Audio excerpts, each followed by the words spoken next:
Muted.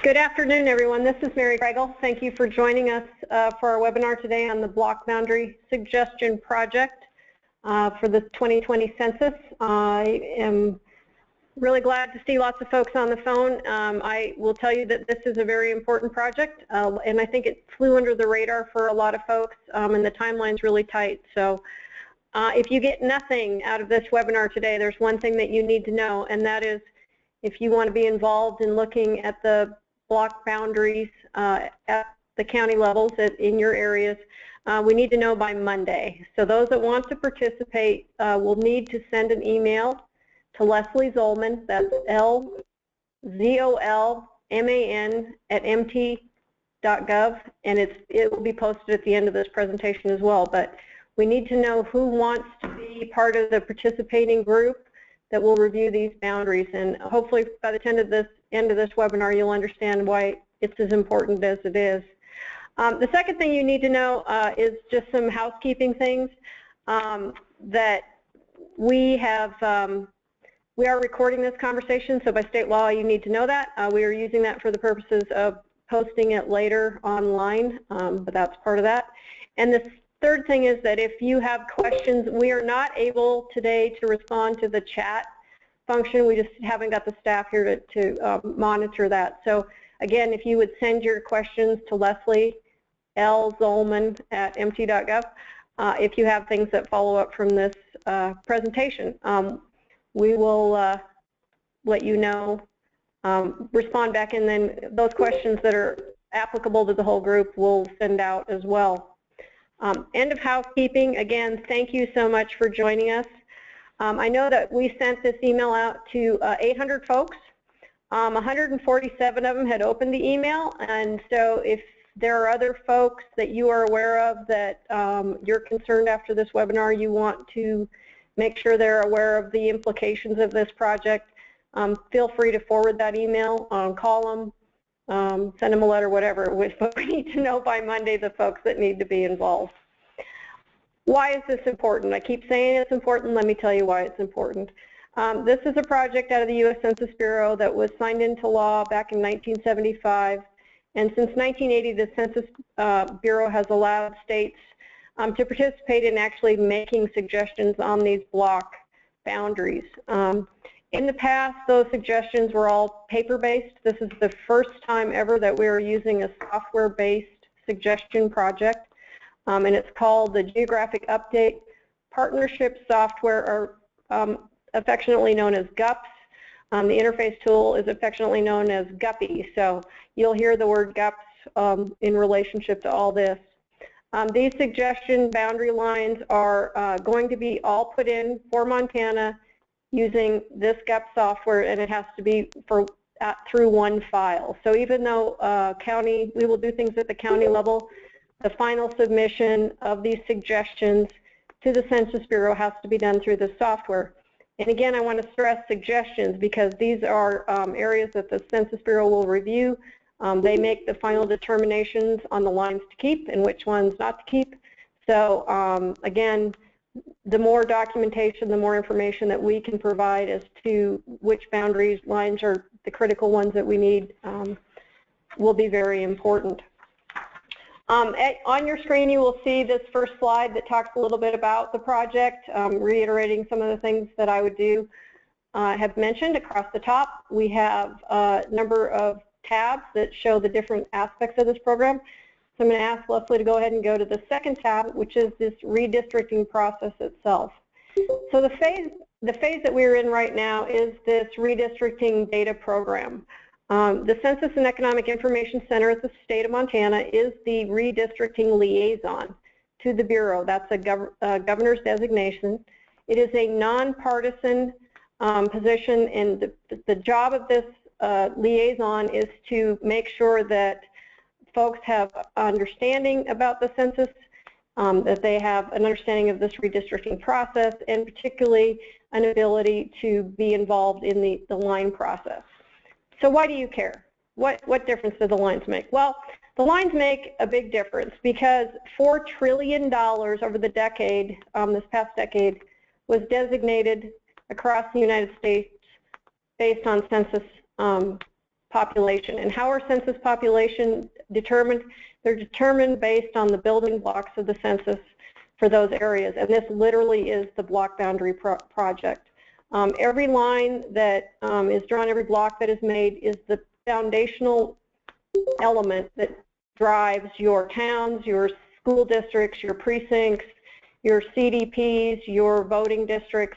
All of those areas, if you want information or want to know what is happening in those areas, or again for funding purposes, the block boundaries are where this all starts. And so as we look at this project, Leslie's going to be providing you some information on how you get involved, et cetera. But again, why is it important? It's important because it's the foundational part for all the other the areas that we will be looking at, and it provides both that informational look of your population, its demographic and its characteristics, as well as the opportunity to have funding. So when you're looking at your income calculations, when you're looking at the percentage that have health insurance, when you're looking to find out how many folks of different age and backgrounds you have in an area, the only way that that information gets compiled is based on these block boundaries. Of concern this time in the state is that the census is actually decreasing the number of block boundaries. The proposed number that they have is significantly less than what we've had in the past. So they are actually moving from having the 132,000, over 132,000 blocks down to 84,000 blocks. This will lower the granularity that we'll be able to provide that information. Again, blocks building up to precincts, voting districts, towns, CDPs, all the different census geographies. As you remove these lines, sometimes they may have impacts that we won't have time within this office to look at all of them. There's probably 8 million lines because every line is a block is a line. It's not actually a block. Every single boundary is separate. So we are looking at all these different lines. The staff here is just will not have the time given the timeline. So that's why we are, again, trying to open this up as much as possible, make this available, but let folks know. And again, if you think there's people that need to know, it's really important that we have that group participating as soon as possible. Anyway, but it's a wonderful thing. This is amazing that we get the chance to look at these boundaries. It's amazing that we get the chance to make suggestions and talk about the types of things that for Montana that works for Montana in terms of these boundary lines. So Leslie's going to talk a little bit now about the types of changes that we can make through this GUP software. And again, if you've got questions, please email her as a follow-up, and we'll try to get that back out to the whole group. But mainly, thank you. Thanks again for being online. I really appreciate it. And I'm Mary Craigle, Bureau Chief, mcraigle@mt.gov, 841-2740 if you've got questions of me as well. Thanks. Hi. So I'm going to go through some of the reviews that we can do through this program. So the first one is called the Line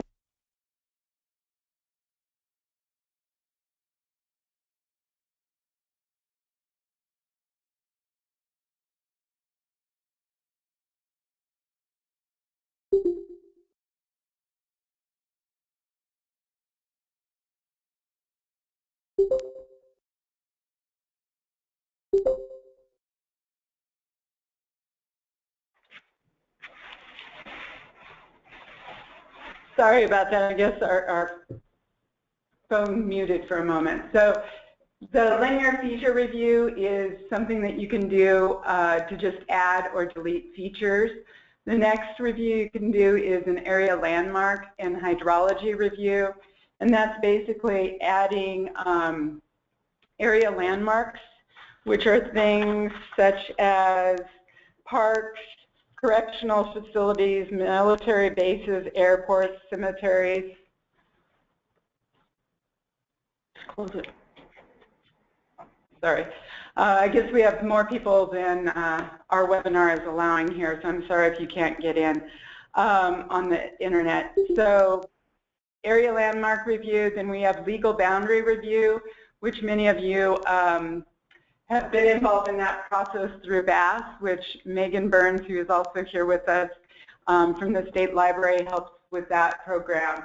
And they're allowing you to put some legal boundary changes. You have to have links or copies of the legal descriptions showing that. Block size review is basically looking at the different sizes of blocks. Census Bureau has categorized blocks according to letters that then correspond to a number of housing units. So in Montana, we don't have a lot of blocks that are too large. We have 83 that maybe we should look at. And then we have quite a few, about 33,000, that may contain no housing units. So that's kind of where we would focus on that review. The next review is the point landmark review.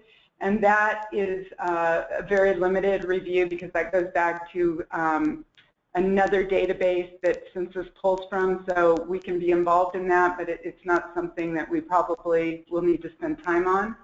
The next one is the 2010 linear feature extension review, and those go back to the 2010 census.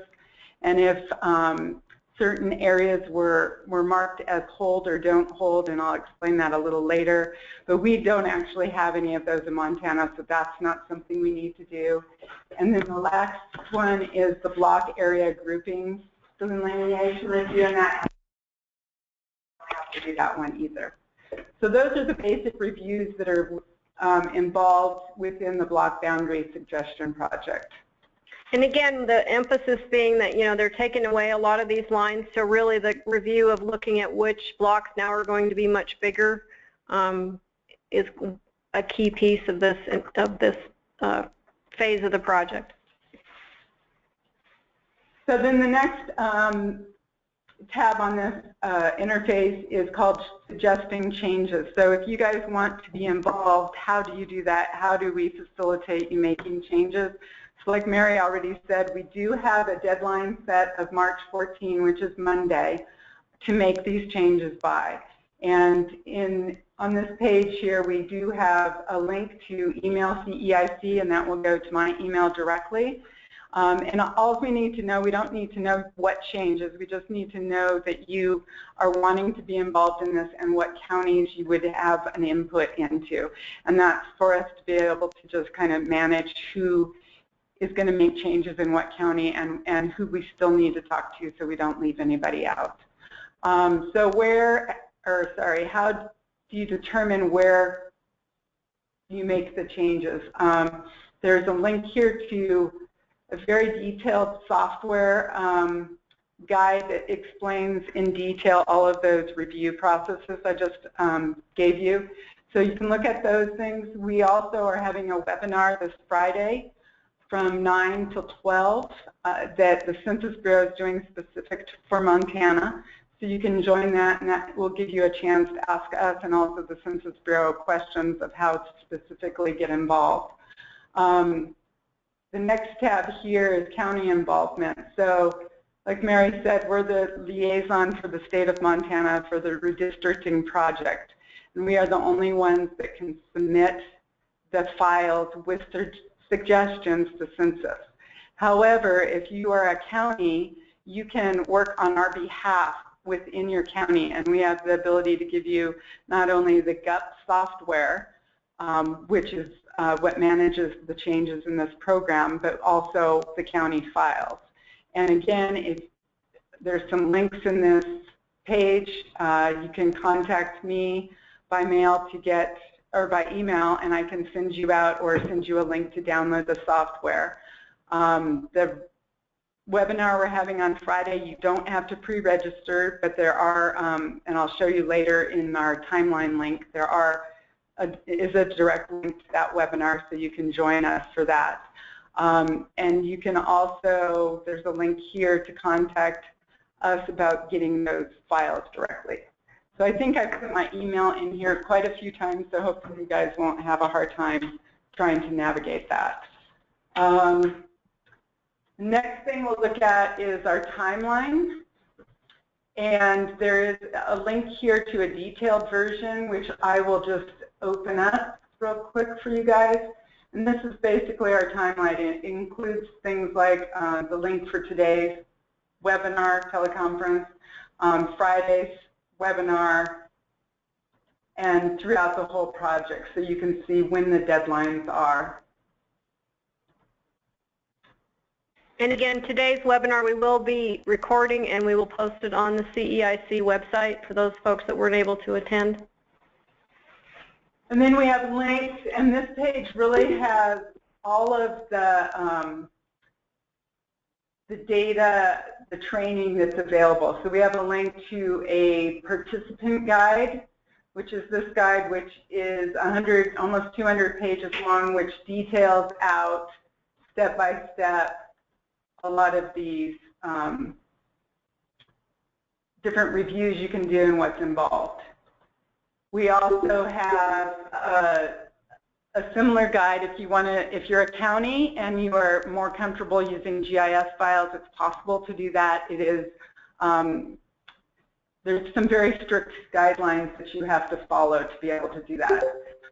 There's redistricting, publication, and we have some other items that you can look at, including links to, direct links to maps and to our website.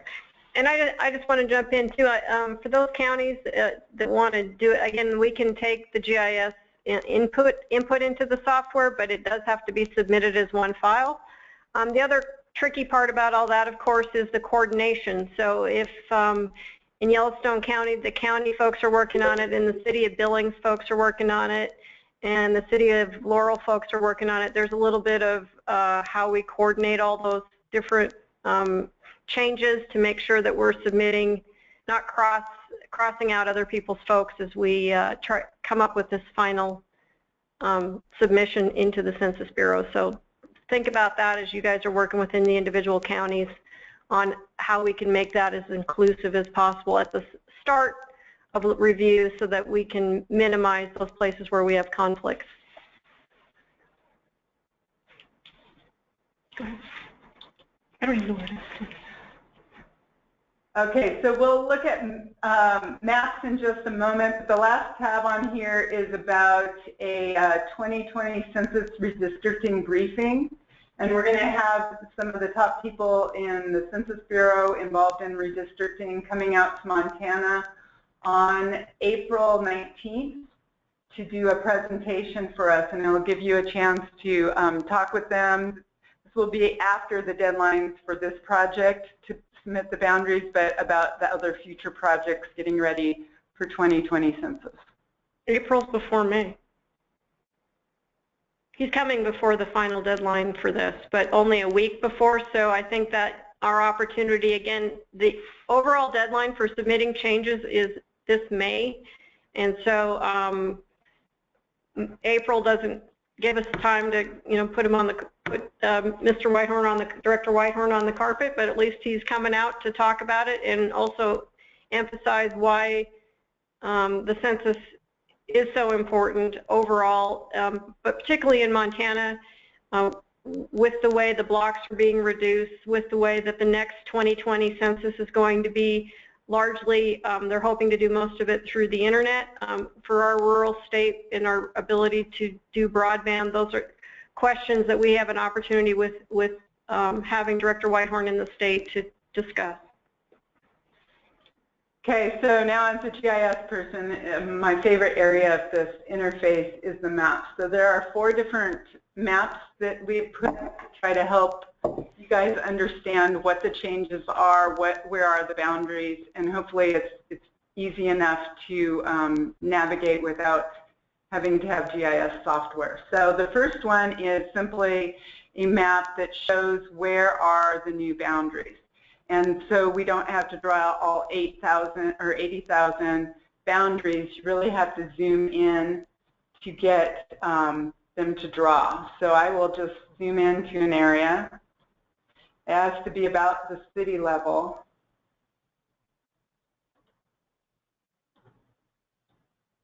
And as you can see now, those blocks are drawing.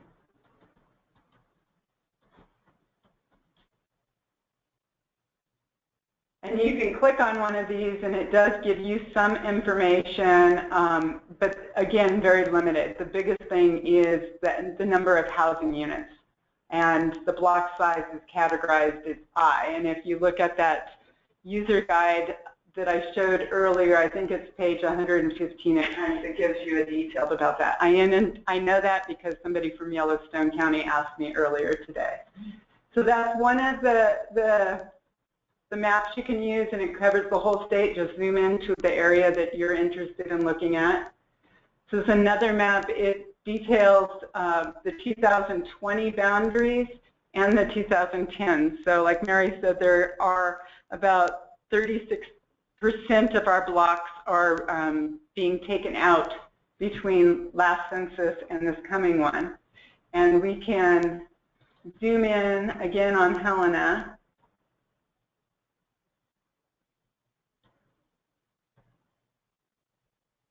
And see where how some of those blocks have changed. Let me move this down a little bit. So the ones on the left side, the red ones, are the 2020 prototype, and the ones on the right are the 2010. So we can just zoom in a little bit more, and you can see some of those changes. You can also click on a block, and it'll bring up, in 2010, there were 2 housing units, and 6 people lived in that block. And then 2020, you can see how that block has changed, and that they think there's 1 to 239 housing units.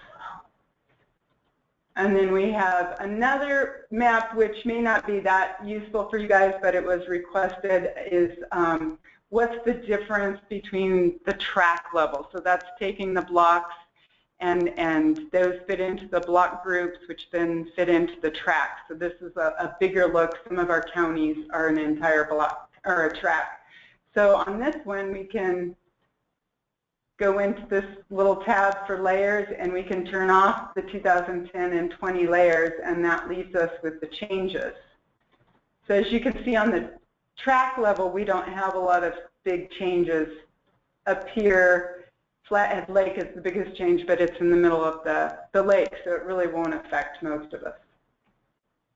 And then our last map for people that want to look at other boundaries, like school district boundaries that census has and other boundaries, we've created this map. And again, you can go into the layers, and you can see all of these layers. This is basically all the 2010 and 20 layers that I have. Senate, State House and Senate districts, CDPs, all kinds of things. So if you wanted to look like at elementary school boundaries, you can do that and then zoom into areas and then compare those to some of the blocks and see how those kind of nest in between.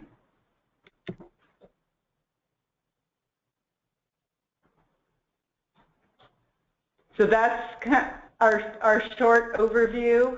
Again, the timeline is here.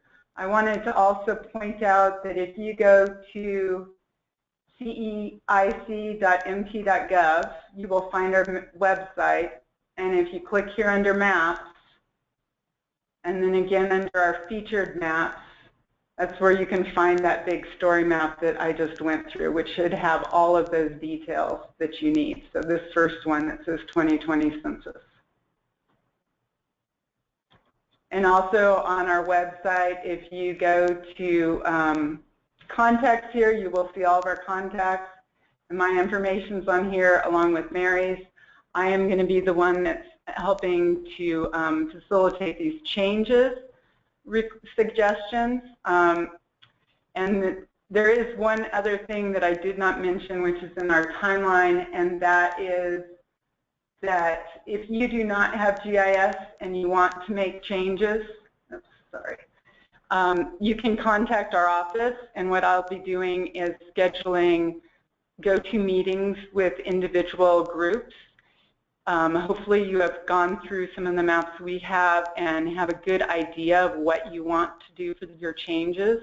It'll be difficult to go through a whole county or area of a county on a go-to meeting, but if you already know what areas you want to have changes, or if you want your blocks to stick to a different boundary, you can contact me and we can do that.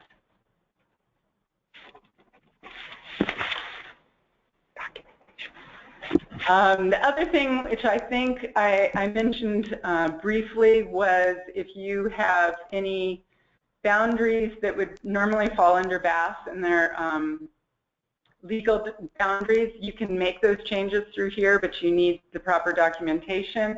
There's also, which we haven't shown in this webinar, but we will on Friday in the detailed training, show you how you actually go into those line segments that Mary talked about, which is basically just a street from an intersection to an intersection, and how we create and change and update these prototype blocks is basically to click on those and either flag them as a hold, that you want that to be a line that we use, or a no hold. So in some of those instances, we also will need some kind of documentation if census has already flagged them as a do not hold. So there will be times that we need more than just a suggestion. We'll need something to back up those suggestions, because census will be reviewing all these suggestions and determining if they want to make the changes or not. So as much documentation and reasoning we can give them, the better opportunity we have that they accept those changes. And that's particularly true, as Leslie mentioned, this, they're incorporating the boundary annexation or a survey, or BAS as it's known for those in the field, that includes city and town annexations of areas into city limits, for example, is a real common part of that program, and that also will be done through this GUPS software and through this block boundary suggestion process.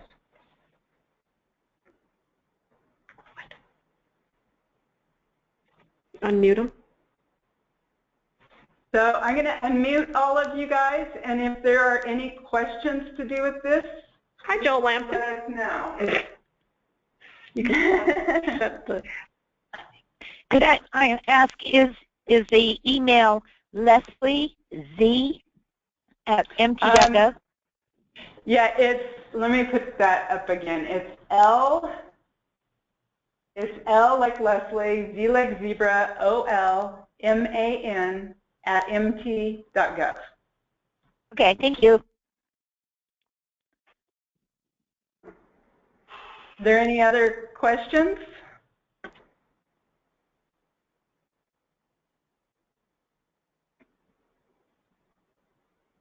Okay, we did either a really good job explaining, or you guys are still thinking about it. Yes. What was the overall impetus for the large decrease in the number of blocks in Montana? If you look back historically in 2000, there were roughly about the 80,000 blocks in Montana, and similarly across the U.S. In 2010, they took into account things like hydrology and streets, and so you have a lot of blocks that are like the clover leaf of getting on and off interstates and things like that. So they tried to clean up a lot of those. So hopefully the impact won't be that great. However, they have done things like they used to use trails, and I know in at least Helena we have a trail that divides 2 blocks across Mount Helena, and now they're not using that, and we really have to reinstate that. So a lot of them shouldn't affect us greatly, but there will be quite a few that have significant impact. So that's why it's important to look over your areas that you know. We can look over all of them, but I don't really have an understanding of many of your local areas, so that's why we really need your help and participation. And this is Mary. One of the reasons the census gave us in terms of the reduction in the number of blocks is that they, from administrative purposes, if you think about having to report out all the blocks that they do at these levels, the fact that they had a number of blocks in Montana that had no population, that were actually empty, the thought was, well, let's not add to the administrative part of the census that has to be producing at for that particular block, because remember, there's a lot of information that is available down at the block group level, and so the more blocks they had, the more block groups they were reporting out, et cetera, et cetera. And the Census Bureau actually has had pretty significant cuts in their budget. I know the 2020 census they're doing with like $5 billion less than they did the 2010, so that's part of the reason for the internet option.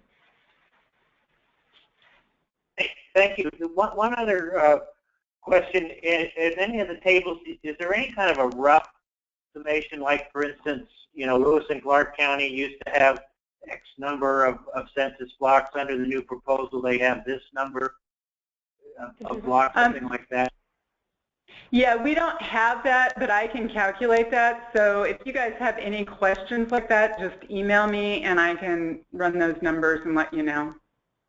Thank you.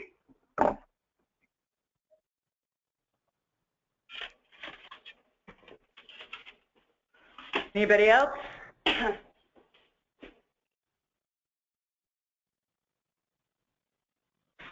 Well, again, thank you everybody for joining us. And the plea is, if you want to participate and review blocks, please let us know by Monday.